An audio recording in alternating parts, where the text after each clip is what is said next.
Olá pessoal, essa é a nossa 8ª aula da disciplina de instrumentação eletroeletrônica. A gente vai começar a falar então de amplificador de instrumentação. Esse amplificador de instrumentação ele é muito útil na nossa disciplina porque ele vai entrar aqui tanto no tópico 3 de métodos de medida, quanto nas medidas de características analógicas e também vai entrar muito aqui na nossa instrumentação analógica e digital, porque muitos desses métodos, como método por comparação, métodos digitais, até métodos analógicos, utilizam esse tipo de amplificador. Acontece que esse conteúdo de amplificador de instrumentação ele é muito visto lá na disciplina de eletrônica B, aqui no UTFPR, e a eletrônica B ela é pré-requisito para a nossa disciplina de instrumentação eletroeletrônica. Considerando que vocês já tiveram esse conteúdo, para nós vai ser uma revisão de amplificador operacional. É muito mais para vocês lembrarem do que realmente para vocês aprenderem. Então, provavelmente esses conceitos vocês já conhecem, talvez não esteja tão fresco na memória. Então, a ideia é fazer uma revisão de amplificador operacional e uma revisão de amplificador de instrumentação. Então, quando a gente fala de amplificador operacional, ele recebe esse nome porque ele é um amplificador que é utilizado para realizar operações matemáticas, ou seja, ele é o nosso computador analógico.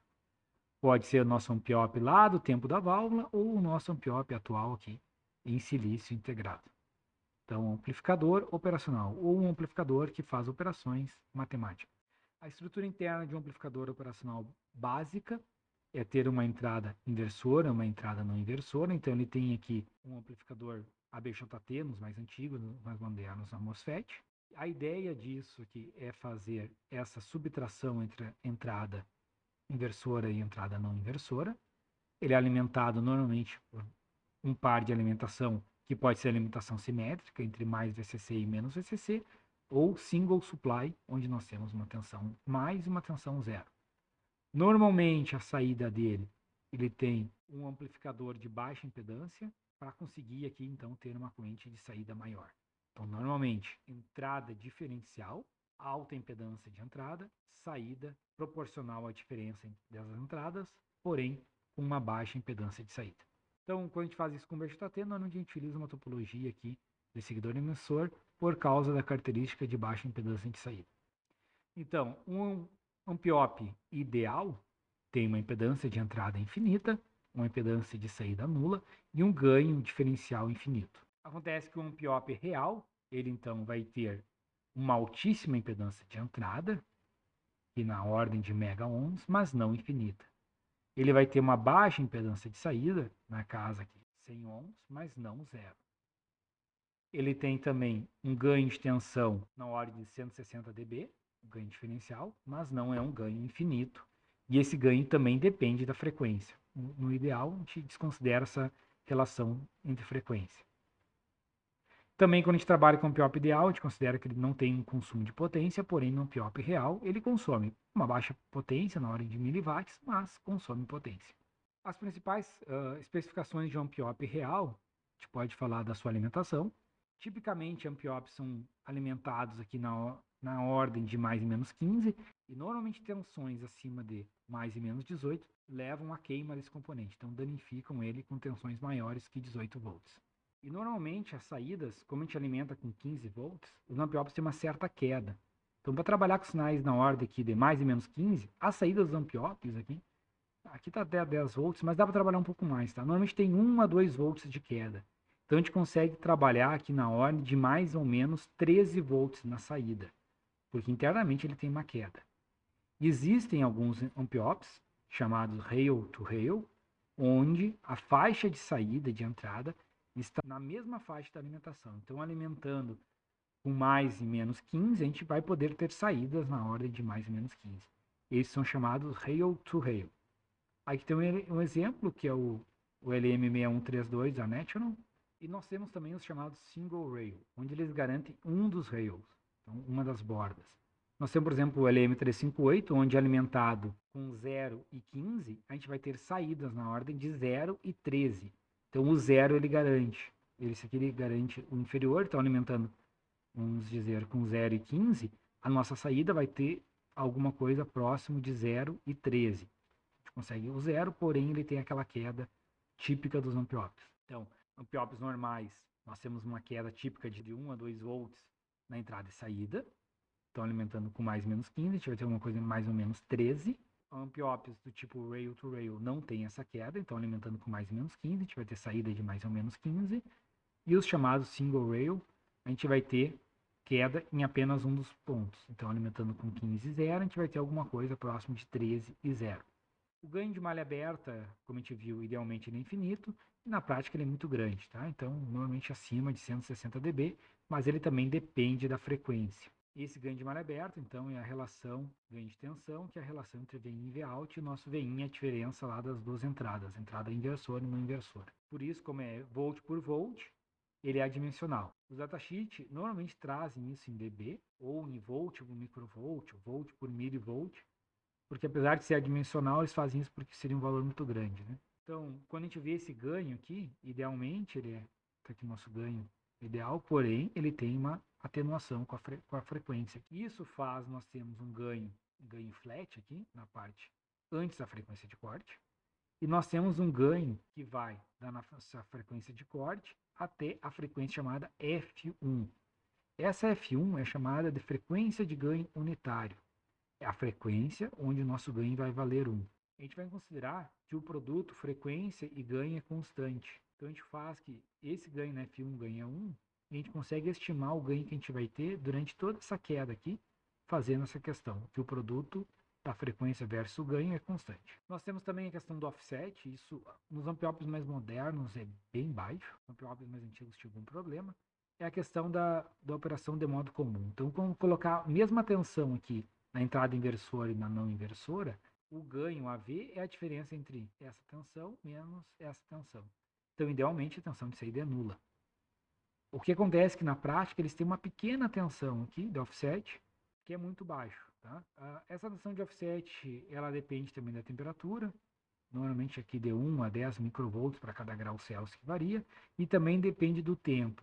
Então, ele trabalha aqui na ordem de 1 microvolt a cada 1000 horas de operação. Os ampliópios mais antigos, eles vinham com uma rede aqui, vocês colocavam entre dois pinos aqui, colocavam um potenciômetro e a gente conseguia fazer, então, essa calibração do offset. Os ampliópios atuais, mais modernos, esse offset ele é bem desprezível. Outra resposta em frequência do ampliop é chamado slew rate, é o tempo de subida aqui. Essa, então, é a máxima variação de tensão que a gente consegue ter na saída. Então, idealmente, se a gente fizer um buffer com o ampliop e a gente fizer um sinal quadrado na entrada, a saída deveria ser quadrada, só que ele tem um tempo aqui, aqueles transistores internos dele lá, entrarem e saírem de condução, carregar algumas capacitâncias parasitas, enfim. Então, nós temos uma variação na saída que depende, então, da tensão que a gente quer variar e do tempo que a gente quer.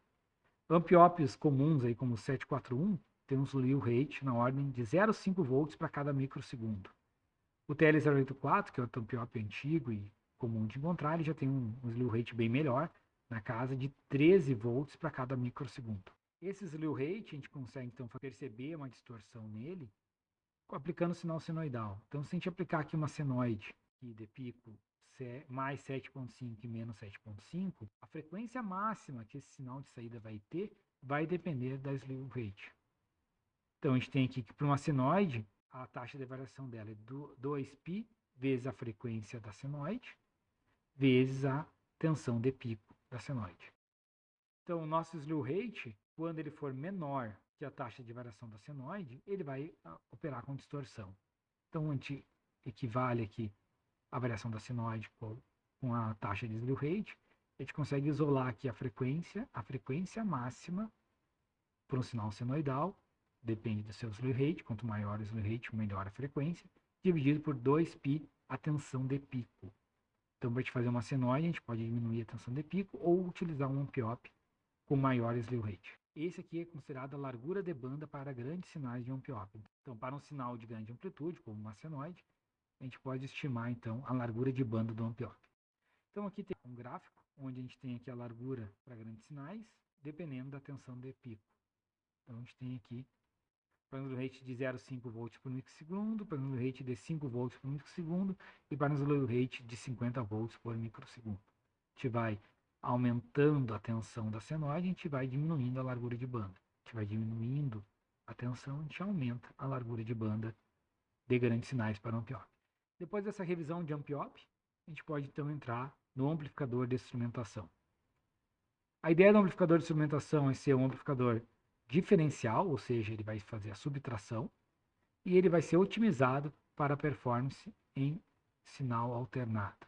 Para isso, ele vai ter um grande ganho de tensão diferencial, uma alta rejeição de modo comum, um baixíssimo offset, uma baixa dependência térmica e uma alta impedância de entrada. A estrutura básica do amplificador de instrumentação é o amplificador diferencial, ou seja, o subtrator. Esse circuito aqui, então, ele faz a subtração de V2 menos V1 aparecer aqui no Vout, dependendo, obviamente, dos ganhos aqui dos resistores. Uma maneira de fazer isso para acertar a rejeição de modo comum é colocar um resistor variável aqui no R1 e a gente consegue calibrar aqui a rejeição de modo comum.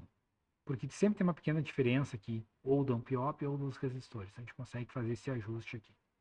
Para aumentar então a impedância de entrada, a gente coloca dois buffers, aqui e aqui, na tensão VA e VB. Então esse ampliop A e esse ampliop B, trabalhando como buffer, a ideia é aumentar a impedância de entrada, e o ampliop C é o nosso subtrator.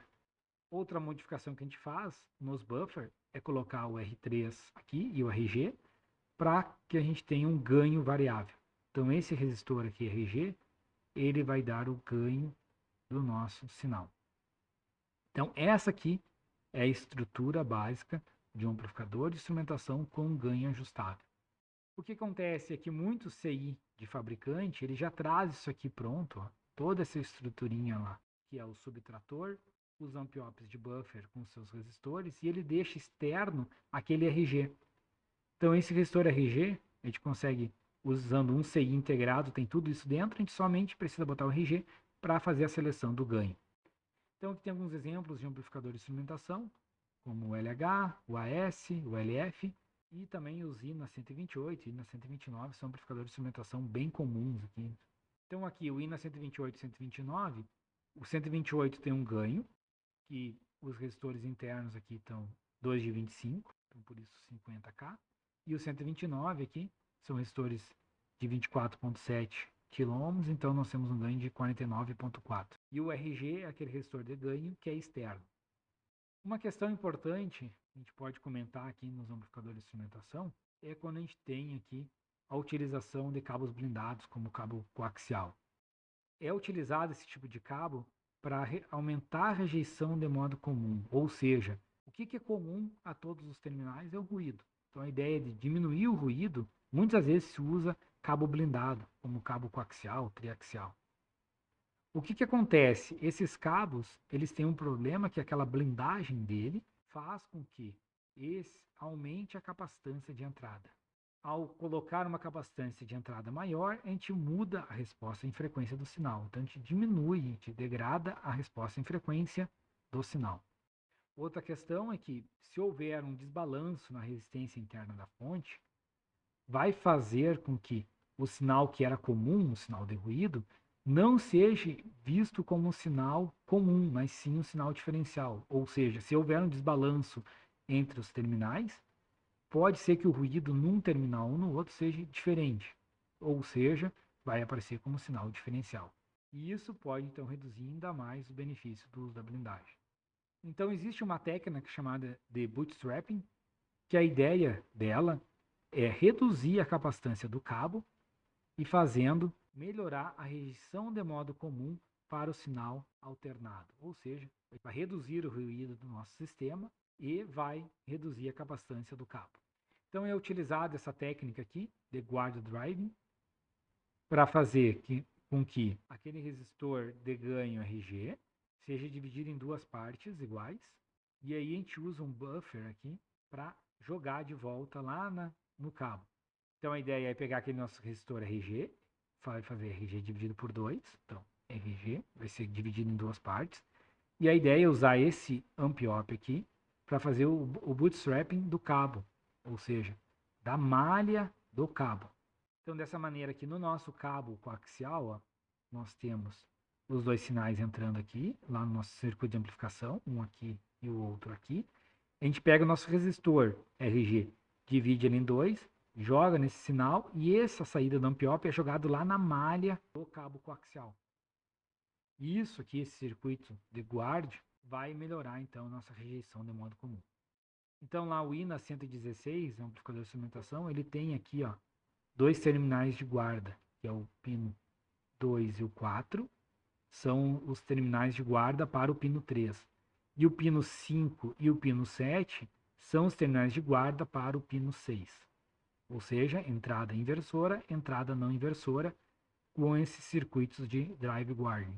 Se olhar lá no application note desse amplificador de instrumentação, a ideia deles é fazer isso aqui, ó. Vamos fazer uma malha ao entorno do pino para fazer essa proteção. Então, eles fazem isso no top e no bottom da board. E esse sinal aqui, ele também é ligado lá na malha do nosso cabo. Então, utilizando dois cabos coaxiais, então a gente tem aqui sinal 1, sinal 2, liga na malha. E aí temos um outro sinal aqui com terra, tá? Então eu coloco um resistor bem grande aqui, na casa de mega ohm, só para dar um caminho para esse terra, isso reduz o ruído. Se a gente usar dois cabos triaxiais, então a gente coloca aqui o sinal no centro, o circuito de driving e a terra o outro. Mesma coisa para o outro sinal. Sinal no centro, circuito de driving e terra na malha. E aqui a gente utiliza essa mesma malha para aterrar aqui. Então isso aqui vai melhorar muito quando for utilizar cabo coaxial, utilizar esse tipo de circuito de guard driving. O que acontece é que esse circuito aqui de guard driving para um sinal de alta frequência, pode ser que a resposta e frequência daquele ampliop que ele tinha interno lá não seja suficiente, porque ele não vai conseguir prover uma corrente suficiente para carregar a capacitância do cabo. Para isso, então, a gente pode usar um outro ampliop, aqui está sendo utilizado o OPA 131, que a gente pega esse sinal que em vez de jogar direto, a gente joga aqui num buffer, para que esse ampliop aqui com alta capacidade de corrente, então ele vai conseguir fornecer uma alta corrente em alta frequência e vai melhorar ainda mais a nossa capacidade. Então esses detalhes de usar um cabo ou não usar um cabo coaxial, vocês têm que cuidar desses detalhes. Então sempre olhem lá o application note ou o datasheet do ampliop que vocês vão usar ou do amplificador de instrumentação. Então, como livro de revisão, se vocês quiserem utilizar, tem o livro do Malvino, que é um livro muito bom de eletrônica, o livro do Pertence Júnior, que é um livro brasileiro que foca mais nessa parte de ampliop, e essa parte aí de amplificador de instrumentação, vocês podem olhar lá nos datasheets direto aqui, por exemplo, o INA 116, um datasheet aqui do AMP01. Então, olhando o datasheet, muitas vezes a gente tem informações que nos livros não estão. São informações mais práticas, informações mais na ordem operacional de como fazer isso no mundo real. Ok, pessoal? Essa então foi a nossa aula de revisão de amplificador de instrumentação. Como eu disse para vocês, esse conteúdo vocês já têm de eletrônica B, por isso essa aula é um pouco mais rápida aqui.